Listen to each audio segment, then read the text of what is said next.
one of my first videos from when I first started my channel. Let me get this closed out. The ending is cringe now. Like I was listening to this the other day and I was like, oh my God, did I really say that? Did I really advocate people to watch that channel? A lot changes in a year though. A lot changes in a few months.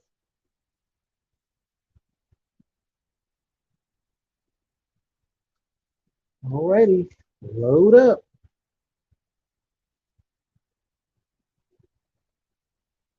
535 subscribers. I never would have thought it.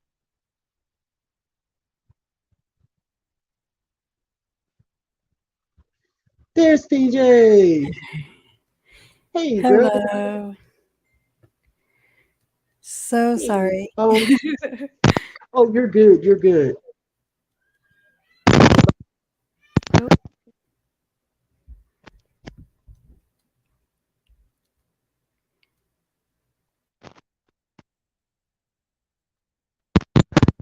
are you there?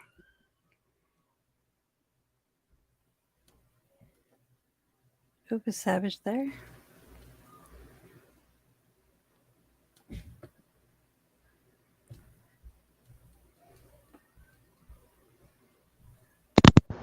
PJ, can you hear me? Yeah, I can now. I wonder what's up with that. Can you hear me now? Yes. Huh. I don't know what that was all about. But yeah, I told them I was gonna play a video. This is like the first video I ever put on YouTube, and at the time it seemed like a good idea. But hey, Chris, welcome to the chat. Nice to see you in here. But now I watch this video and I'm like, oh my God, I can't believe I posted that. It's in here somewhere. Maybe we'll do that later. So Right. tonight we were talking about let me pull it up so I can say this name right because it's kind of hard for me. Yeah, it's a hard name. Haidar Haidar Mustafa Abushaqra, and he is from Manchester, Connecticut. He went missing in 2011, and no one has seen or heard hide nor hear of him since.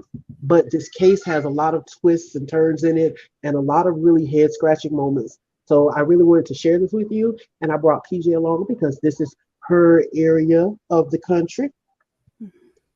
So, would you like to go first, or would you like me to start? You can start.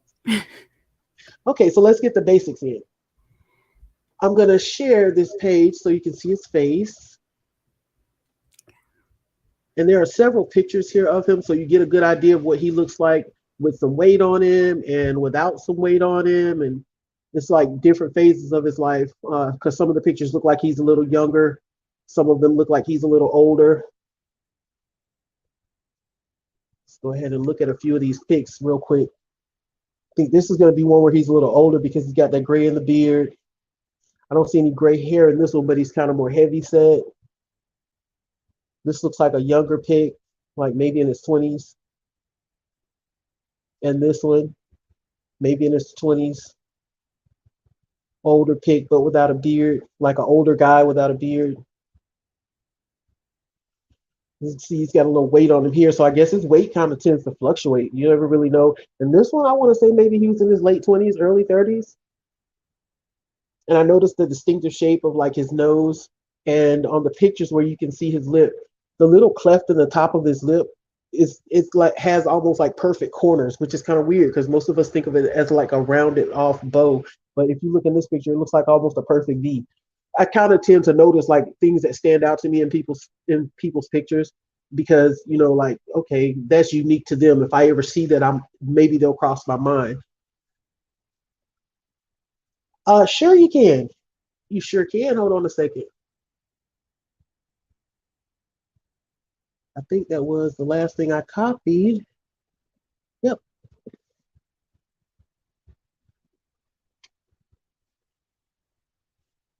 So, BJ, we're gonna have a little bit of company.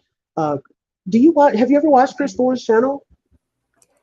No, I don't. I don't think so. He does true crime too. His Okay. channel is really good. I watch it a lot. Most of his cases involve kids. Um, All right. He covered cases like, I can't remember the little boy's name, but in Gary, Indiana, his mother and his older brother like beat him to death. He was only 5 or 6 years old. Then they told a lie that he went to a birthday party with his 16-year-old sister and disappeared, and nobody knows what happened. And come to find out, that's what happened. The mother and the oldest son had hurt him and dumped him like across the state line. But he does mostly like child cases, child advocacy cases. Yeah. So I guess he'll be up in a little bit. So Mustafa, we've got a good look at him as far as his pics and seeing what he looks like. And of course, he has those perfect eyebrows. Of course, Yeah, he has those perfect eyebrows. he Hey, seems to change his appearance a lot. I noticed that in a lot of his pictures and stuff like that. But I think yeah, his brother does the same thing kind of. They both based like on what I read about his brother probably does it on purpose, yeah. intentionally changing his look. Hey, Chris, welcome to the panel. How are you? I am doing fine, my friend. How about you? I'm doing good. I am very honored to have you here. You're like one of my favorite YouTubers. I am very honored for you to have me on the panel. You know, hey, I show love to people who show love to me, so I had to come show you some love because I actually just got off live myself. Oh yeah, I must have missed Mm, that while I was researching over here. yeah, Are you and, familiar with and this then case? the notifications don't go out to everybody, so it's easy for a lot of people to miss it. So, um, Yeah. I think I saw this on Newsbreak or something that came to my email. I forget what it's called, but some come to my email where it showed different stories and stuff, and his face looked familiar, but I don't know what's going on with his story. Okay. Okay. All right. So let's go ahead and get the basics in so we can get a little bit more information out there and everybody can kind of get to the same point of understanding. So he's been missing since December 7th of 2011 from Manchester, Connecticut, and he's considered an endangered missing person. He's Mm, a male. They say he's white, but he's actually not white. He is from Jordan. So he's Middle Eastern. He's actually not white. He's ethnic. His date of birth is 12/21/1970, which is interesting because he went missing exactly 2 weeks before his birthday was coming. mm, Um, he today he would be 40 years old. Well, he would be 42 today because it's 2022, so he would be 41, turning 42 in December coming.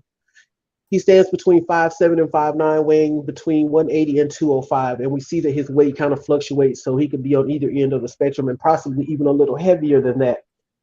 Um, mm, Clothing and jewelry description: a gray suit, white dress shirt, red tie, black dress shoes, and silver watch, carrying a dark brown wallet. That's what he was last known to have on.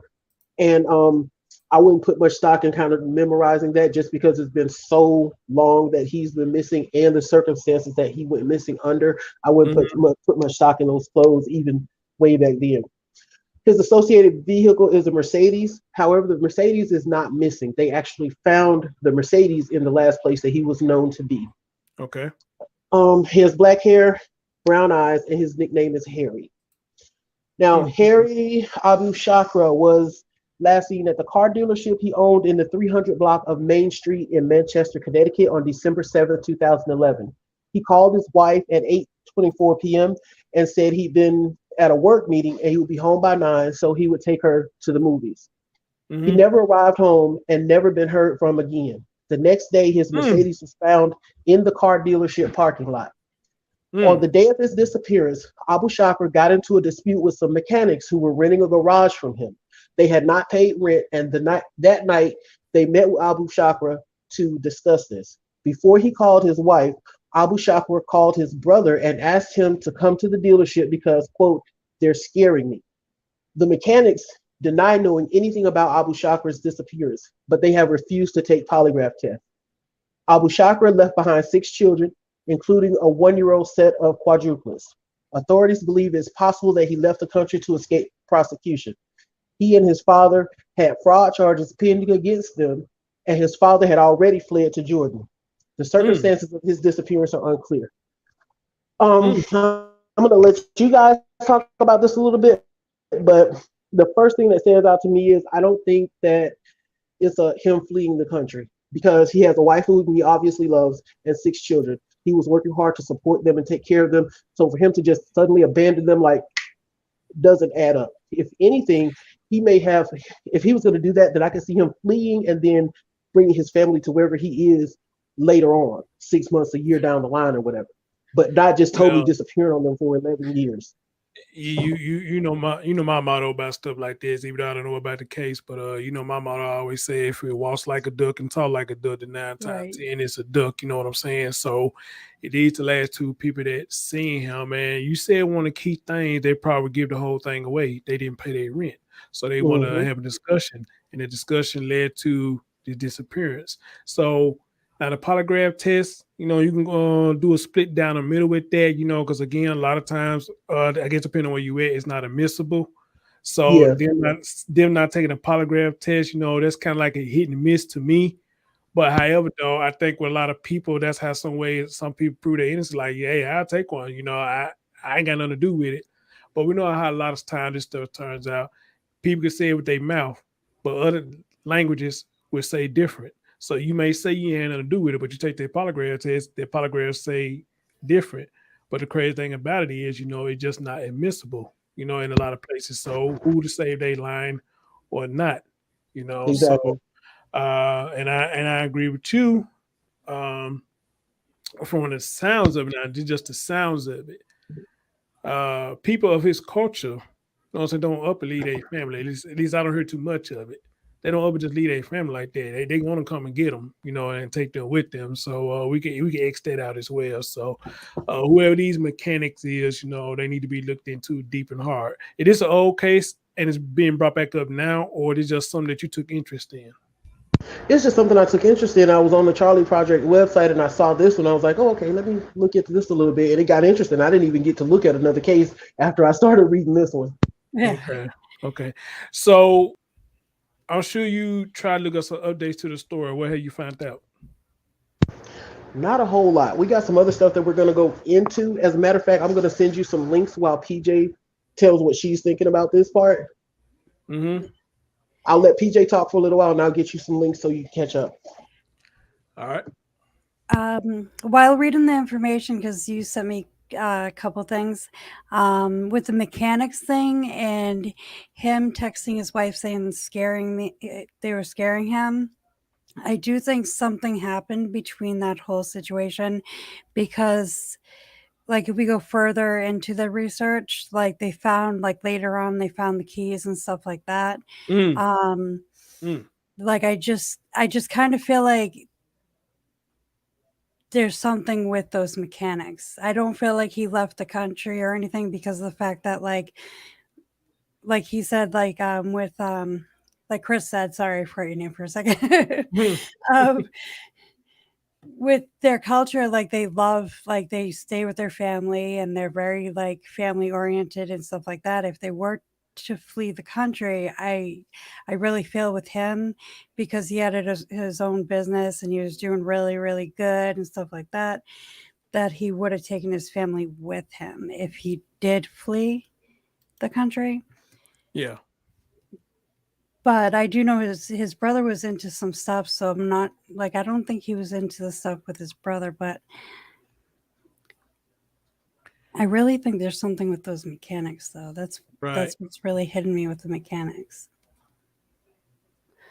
But sometimes it's not really what you think it is. So Yeah, that's what I was saying. A lot of these stories, yeah, a lot of times it does walk like a duck, sound like a duck. I mean, it is a duck, but sometimes, but it's on a minimum.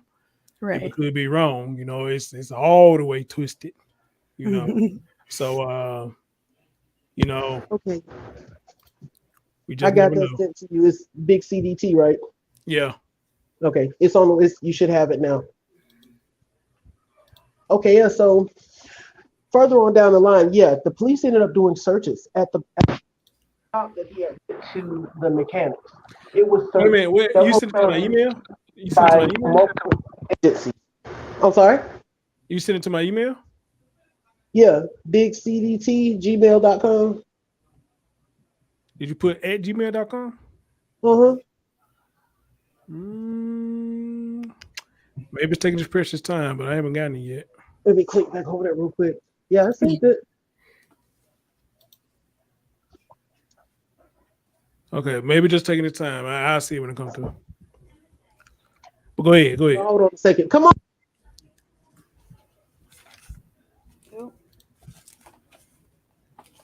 Did your mic go up? Oh, there it is. Okay, there it is. I got it. I got it.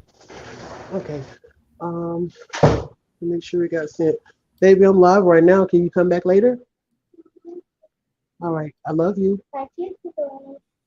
Oh, how cute. They're all gonna come out. You got a wiggly tooth? Just one?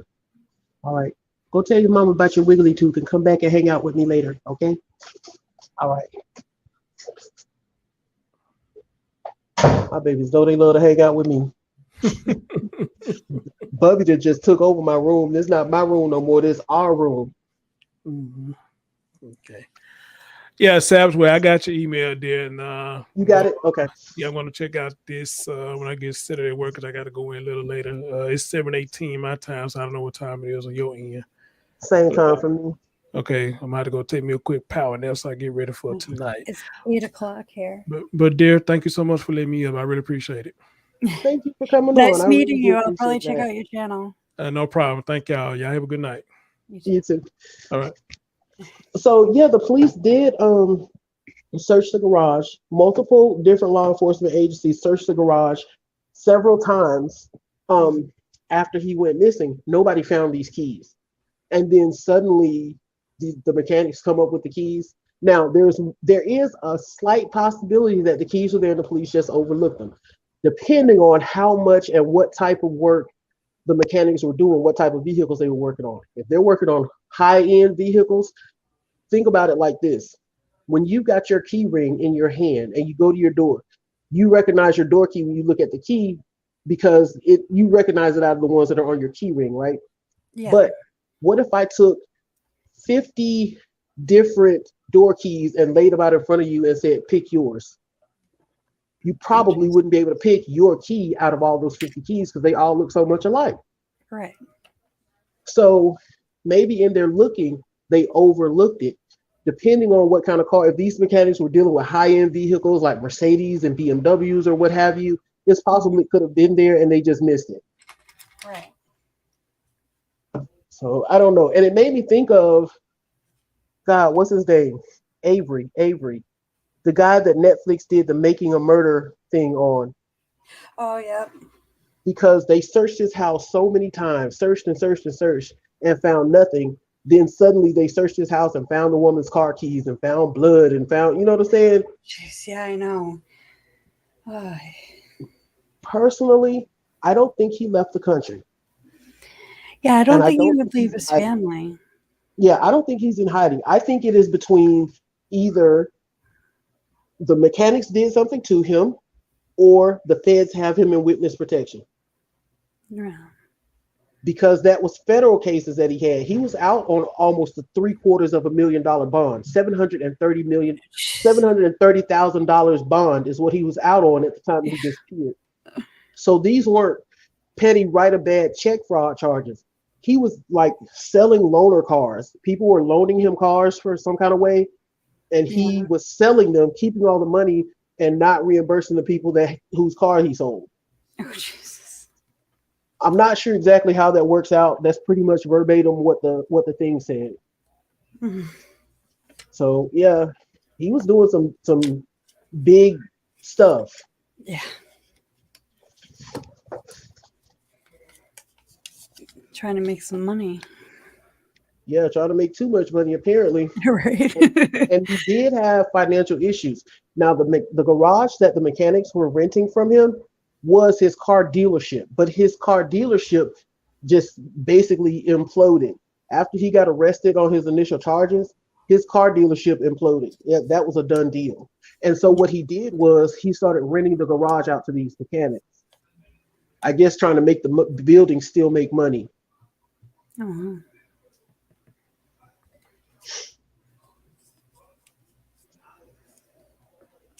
Yeah, so they refused to take the polygraph tests with the police, and I'm just rereading some stuff just to make sure. I've been on Austin's case, so everything my brain's like to her right now. But I do remember because I did read this a few times because I wanted to get it in my head. Yeah, I was still reading on it too because it's interesting. I mean, especially once you get to reading the court documents and all, it gets really interesting because you start to see another side of this, which is why I said I don't think he left the country. I think he's either in witness protection or the mechanics did something to him. Of course, the whole mechanic thing could never have even happened. If he's in federal witness protection, saying that he was having issue with these mechanics and he was going to talk to them could have been a part of the setup for the disappearance to Right. make it look like he disappeared. Yeah. Or to make it, give people a reason to think something other than witness protection. But of course, we over here in true crime, we be putting everything together, dotting all our I's and crossing all our Right. T's. So you can't pull nothing over on us. So, but yeah, they probably had it set up to where that was the story he was supposed to tell his wife and his brother, that, hey, these guys are giving me trouble, I'm scared, just to give you a direction to be looking in. So his family is thinking, oh, these people did something to him, and the whole time really he's off with the feds with a new identity. Right. But sometimes, well, maybe not for that, but sometimes in some occasions they put the whole family in witness protection. But if he had like 6 kids and stuff, they wouldn't put the whole family in. And that's what I was thinking too, especially with 4 of them being quadruplets, because quadruplets Right. is not something you see every day. No matter where you go, a family with quads is going to stand out like a sore thumb. Yeah, so they wouldn't be able to hide Yeah, they wouldn't be able to just look for the people with the quads. Exactly. Because I was just thinking, I'm like, why didn't they bring up that? Yeah. Now, if it had not been for those quads, then they probably would have put them in witness protection as well. If they had just had like 4 kids or even 2 kids and one set of twins, they might have been able to go into witness protection because twins are fairly common. Mm-hmm. But quads, you can't hide. Right. I mean, her and the kids would literally have to be nonstop in the house, can't go anywhere or anything, or maybe take 2 at a time because they're twins or something and leave the other 2 so nobody sees all 4 of them together. But that's a whole lot of extra. That's a whole lot of hassle every time you leave the house.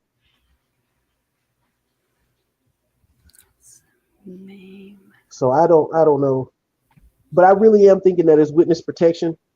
That's what my first mind is saying, because of the things that he had going on. Because also with the bail issue, the bail bondsmen apparently were inadvertently given some paperwork that they. Let me read that passage because it says it better than I can kind of paraphrase it. Which one? Let me scroll up. There was something about some paperwork that the bail bondsmen were given that they shouldn't have had, and is like national security or some junk like that. I just got to see which article it was in. All right, let me see if I can find it as well. Okay, here it is. Where should I start reading it? The documents. Okay, Abushaqra's family members have confirmed that he worked with a group of car dealers from the federal government, whom the federal government has accused in civil asset forfeiture proceedings of shipping cars to Africa in a complicated drug smuggling and money laundering scheme. The scheme was allegedly designed to benefit Hezbollah, a militant Shiite Muslim group in Lebanon that the U.S. Department has designated a terrorist organization. Abushaqra's niece, Dana Hamed, has said she believes he's in protective custody or is, quote, detained, unquote. She has said he would never do anything to help terrorists. The documents that came into Barry's possession, and Barry is the bail bondsman, the documents that came into Barry's possession are Abushaqra's federal, quote unquote, rap sheet, meaning a list of his arrests, and a National Crime Information Center report about Abushaqra. Barry sought to file these documents under seal with the court in support of the bail bond company's petition to be released from its obligation to forfeit the bonds as a result of Abushaqra's failure to appear in court. So what they were actually doing in this procedure that this is coming from is, because he didn't show up for court because he was apparently missing, then the courts wanted the bail bonds company to go ahead and pay the rest of the bill. A quick lesson on the bail bonds, how it works if you're not familiar with it. If you go to court and the judge gives you, say, $1,000 bond, you will usually be required to either pay the full $1,000 cash to get out, or if you go through a bail bondsman, they usually charge 10 to 15% of whatever your bond was. So if you went through a bail bondsman, that $1,000 would end up being $100 or $150 for you to get out. But the bail bondsman would still be responsible for the full $1,000 getting paid if you don't show up at court. Basically, the bail bondsman, when you give them that 10%, they tell the courts, look, I'm responsible for this person. They're going to be in court, no questions asked. And when you don't show up, then that means that they have to pay that money. So this was a petition where the bail bondsmen, they had been told, look, you need to come up with the rest of this $1 million or whatever it was that he was supposed to pay for bond. And they filed a motion saying, look, we don't think we should have to pay that bond money because we're not sure about the circumstances of him disappearing. So that's what this information that I'm reading is coming from. Okay, where was that? Barry repeatedly said during the hearing before Baldini, that was the judge, that the documents were, quote, national security sensitive and not to be disseminated outside of law enforcement. So apparently the bail bondsman, they'll get like information on the person that they bail out, their criminal history and different things like that. And apparently in the documentation that they got, they received some information that they weren't supposed to have, which came from the federal case that was going against him and contained information that anything below federal shouldn't have had. So, but they had it. And so they were trying to use that as evidence to say, look, this is why we shouldn't have to owe you this money, because he probably didn't just run away. He's probably with the feds right now. And the judge eventually decided that no, they couldn't use that. But that kind of points the direction of, that kind of reinforces the notion of witness protection because he had this federal case going on that level. Go ahead, TJ.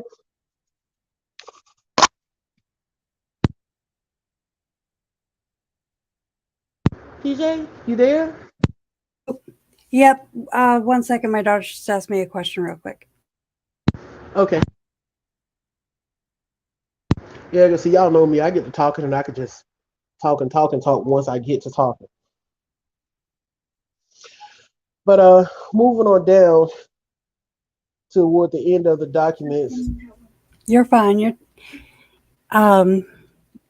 So they had information from the federal thing. So that definitely sounds like it's witness protection, but that's so weird that, I don't know. It's like in between, like it's in the middle. You know what I mean? Like did the mechanics do something, or did he go into witness protection? Like,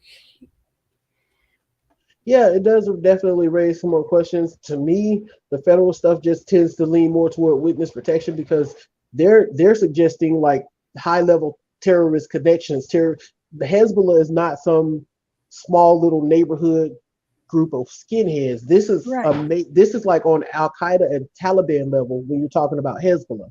Yeah. So if they're thinking he had ties to something like that, that pushes me even further onto the side of witness protection. Right. Wow.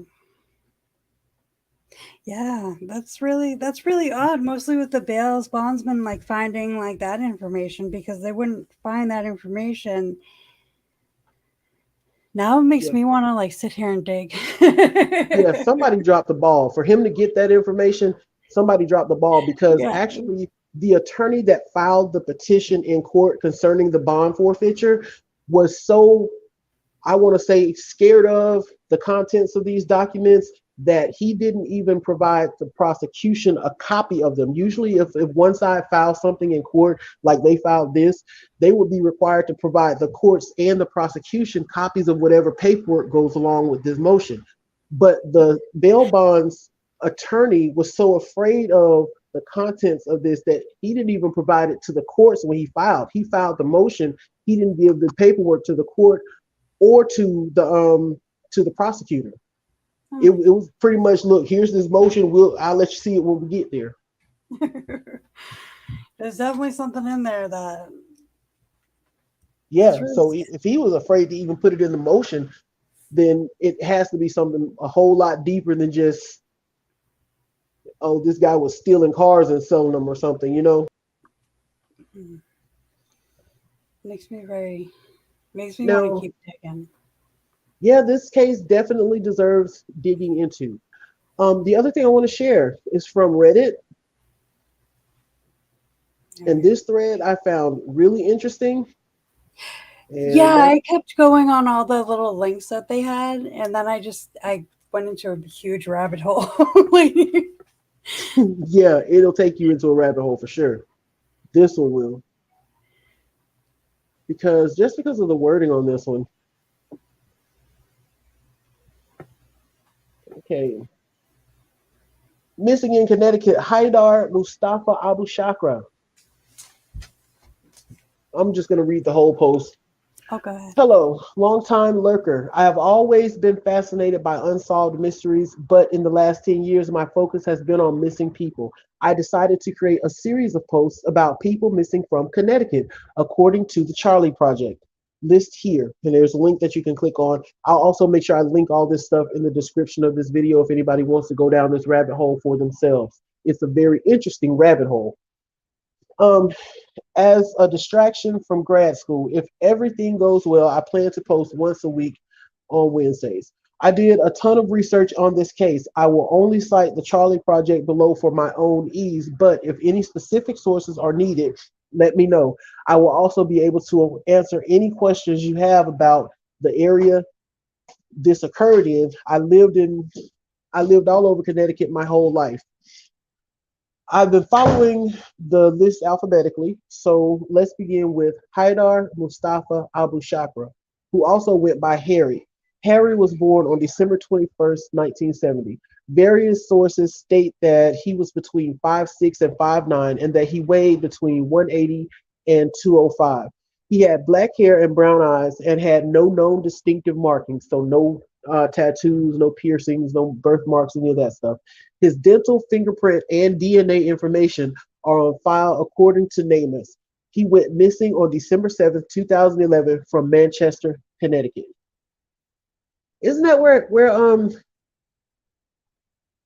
Harmony went missing from?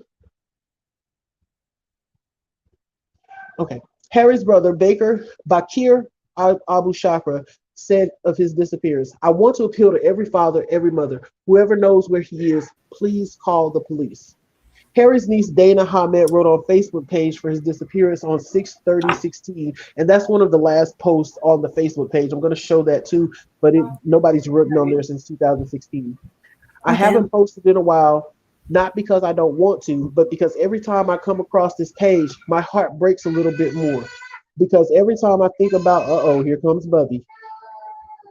Because every time I think about how the police, Manchester Police Department and FBI have failed to help, I get upset. Because every time I think about how the community has forgotten and turned their backs on his children, I get angry. PJ, would you like to pull this up and screen share it? Because Bubby is going crazy and it's going to be loud on my end in just a second. Yeah, that's fine. Okay. Oh, does she still have it up? Okay. Okay, so let me make sure I am in the right spot as her. Area, Connecticut, Harry. On December 20th. Oh, hold on. Do I have the same one up? Oh, okay.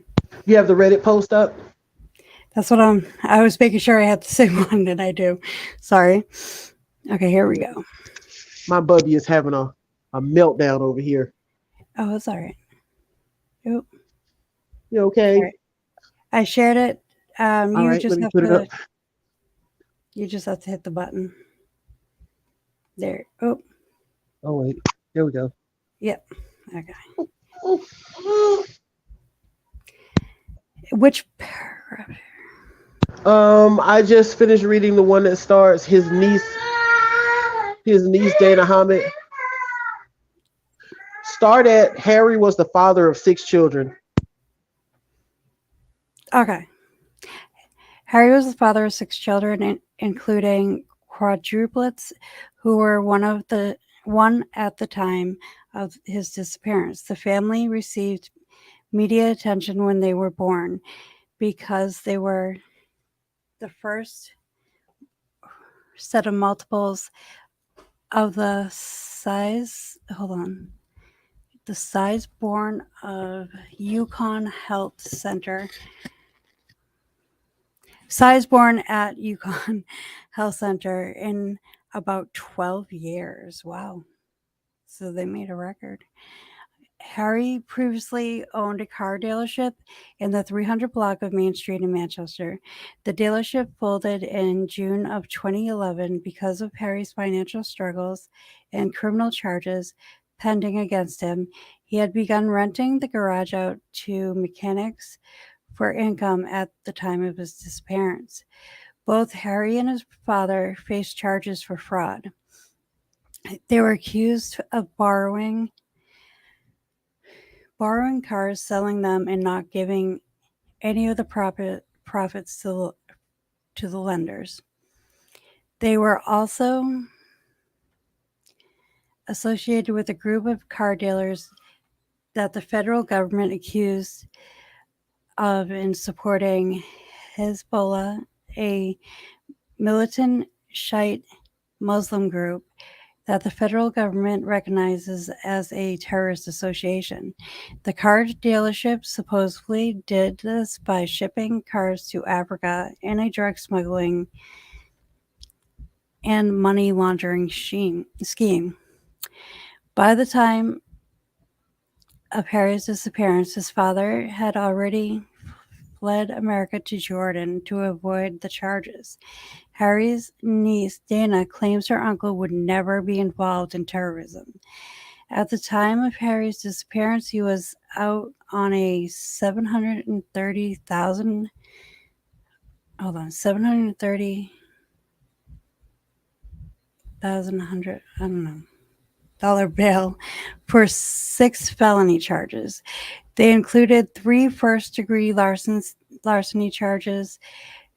Harry was also in heavy debt when he went missing. He owed the Manchester tax collector alone about $2,300 in back taxes, interest, and lien fees on 3 properties. On the evening Harry went missing, he went to the garage to meet with mechanics. They were behind on rent. He was there to collect. The meeting escalated to the point that the mechanics created a lease and forged Harry's name on it to avoid paying rent. Harry called his brother after the agreement and asked him to come down to the garage because the mechanics were scaring him. A few moments later, he called his brother back and retracted his request. After these phone calls, Harry called his wife at 8:24 p.m. He told her he had been in a meeting and would be home at 9 p.m. to take her to the movies. This is the last time anyone heard from Harry. Harry's Mercedes was found at the garage the next day. The police did not discover any signs of foul play or blood when they brought in the cadaver dogs. They didn't find any evidence either. The police and Harry's family searched the garage for any clues, but nothing surfaced. A week later, the mechanics claimed to find Harry's keys in the garage despite previous searches. They claimed to know nothing about his disappearance and refused to take polygraph tests. Several people told the police that Harry stashed thousands of dollars in cash at various locations. This has never been confirmed. I scrolled a little bit ahead.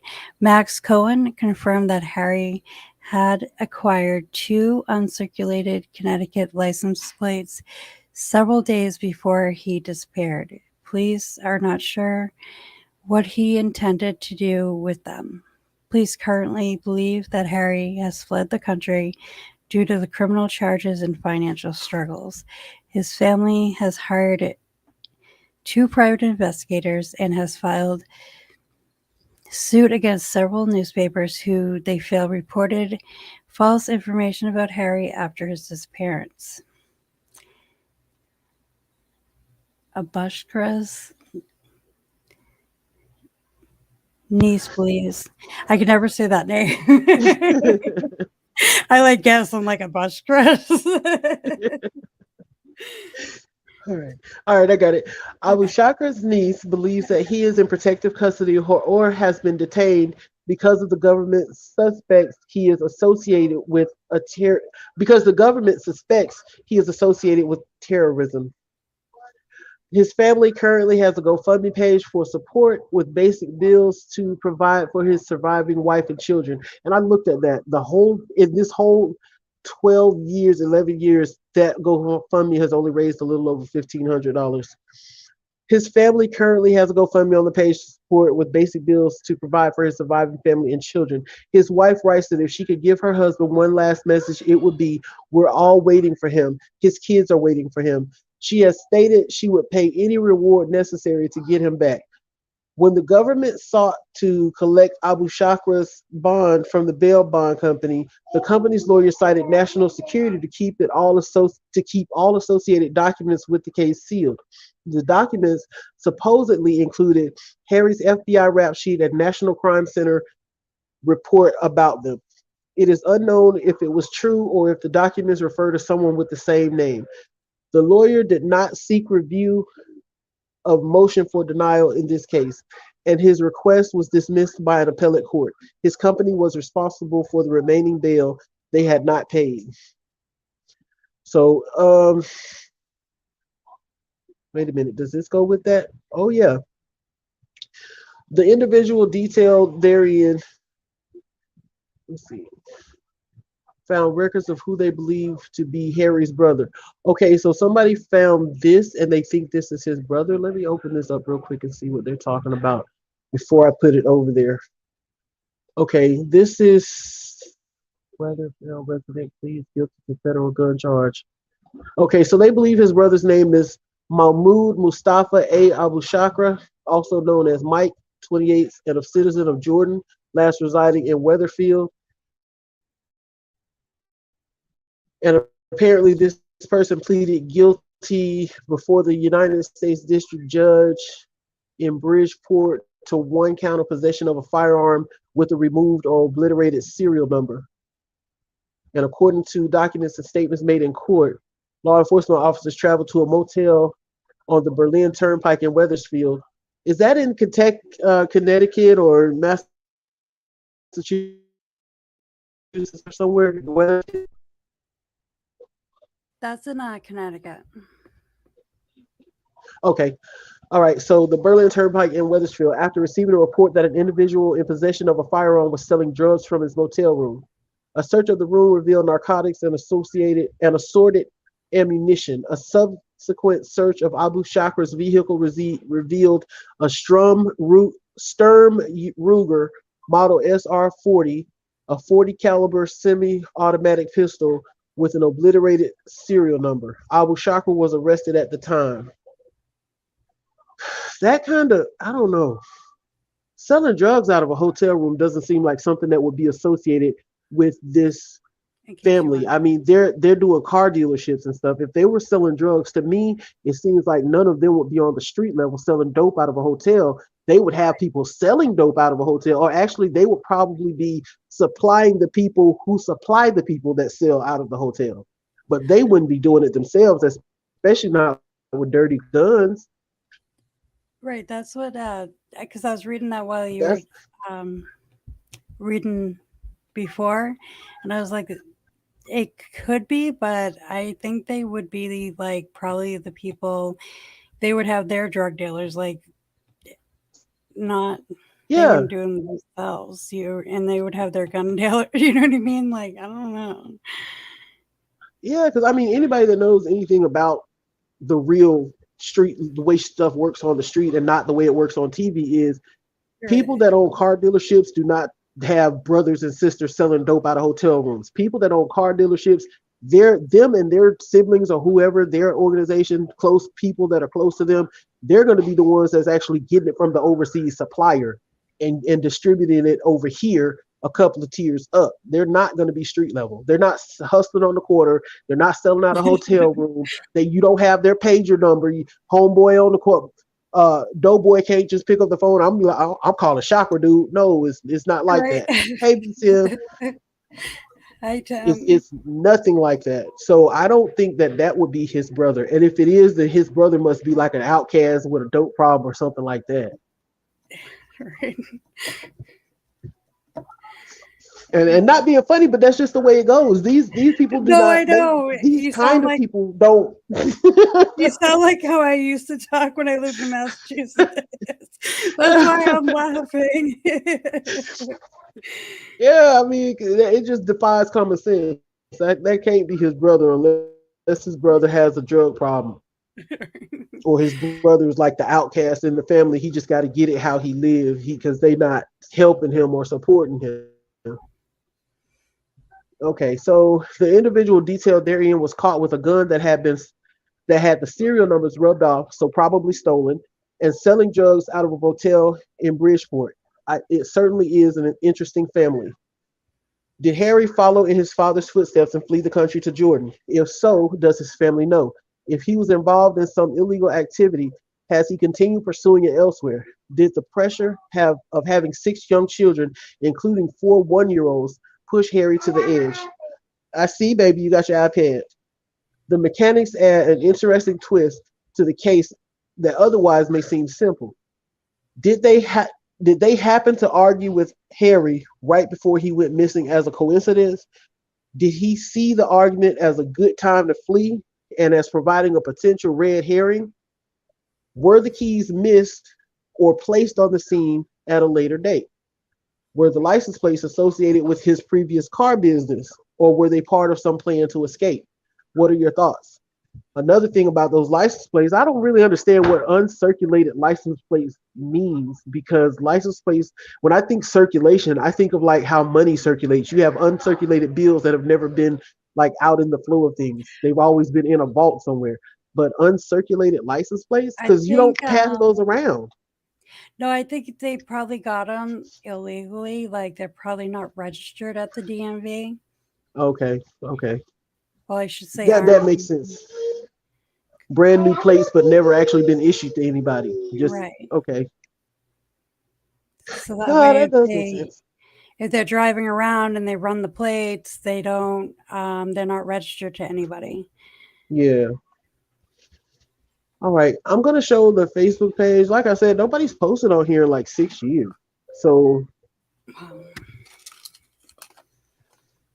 I don't know if the family, like his wife and kids, if they're still here or if they eventually left the country or what. The last Facebook post was July 5th, 2016.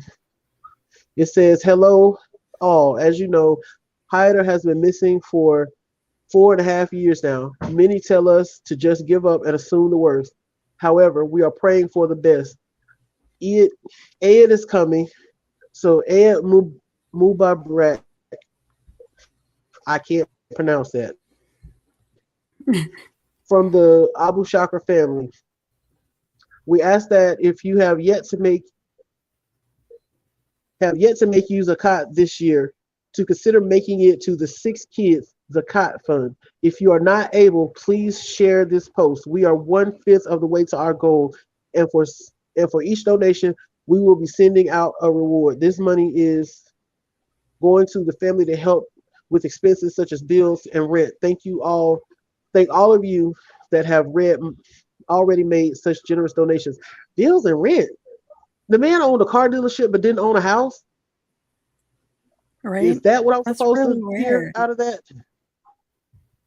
Yeah, that's odd. Hey, Sleuthy. Hey, B-Tim. How do you own a car dealership and not a house? I don't know. Maybe he was trying to stack up money. I don't know. Because it would have been cheaper owning a house, though. I mean, but you got to think about it like this. He bonded out on $730,000 worth of bond, right? So that's at a minimum $73,000 that he would have had to have just laying around that he could pay to a bail bondsman to get out. That's if the bail bondsman charged 10% and not 20% or 15%. So if he had $73,000 just laying around, why didn't he own a house? Why is his wife and 6 kids paying rent somewhere? Right. That doesn't make sense. Yeah, it doesn't. You would think you would have a house because isn't like owning a house is way cheaper than renting. Yeah. So, yeah, that doesn't make sense. Because I was thinking, building up money, but that doesn't make sense at all. Yeah, but to save money, you would own a house because then you're only responsible for a small amount of taxes every year, as opposed to hundreds or thousands of dollars in rent every year. With 6 kids, they had to have at least a 3-bedroom. Right. And 3 bedrooms aren't cheap. Right now, in the last 3 cities that I've lived in, 3 bedrooms are going for, one was $1,400, one was $1,100, and one was $1,600 a month. Oh, damn. And that's on the lower end, because you find some that's even more than that. Some people are asking $2,500 for a 3-bedroom. Yeah. Well, mine is originally 14, but they upped it because my Section 8 allows more. So, they try to make money. They do that. Yeah. Okay, that is brother. We already read that. I'm not going to read this whole thing about the bond because we got the gist of that. The bonds didn't want to pay the whole, however much money it was, $700 and something thousand, and so they filed a motion, but the judge decided against them, so they still end up having to pay $730,000. And that's pretty much the case. He's missing. He's been missing since 2011. There's all kind of twists and turns in here. He might be in hiding. He might be dead. He might be in witness protection. He might have run back to Jordan with his dad. Nobody really knows. He had some uncirculated plates. Did he buy them before? Is it something that he had from his dealership? Right. Did he argue with the mechanics, or did he just take advantage of a convenient argument? Who knows? What'd you say, PJ? I wonder if they all used them when they were fleeing to go back, like the father and stuff like that, because they said they were stashed. Yeah, they did say that too. He had known to have thousands of dollars stashed away in different places. Just makes me want to keep going through the case. I'm definitely going to do some more digging on this case because I do want to know what happened to his family. Did they go back to Jordan? Are they still here? Right. Did they do something different besides this GoFundMe that's still up? Did they start a different fund and that's where they're getting money in from? Or they were Muslim? Are they taking donations through the mosque or whatever? I really want to know about this case. I do. Was he ever officially declared dead? Because usually after 7 years, someone will file a motion to declare the person deceased, legally deceased, for legal reasons and for tax purposes and other issues like that, where you either need this person to be alive right here or they need to be dead. So what happened? Where does it stand? Where's the family? Yeah, you're gonna buy a dime. I see in the corner Sooth talking to I don't know about a dime, but if you get 250 points, you can buy a video.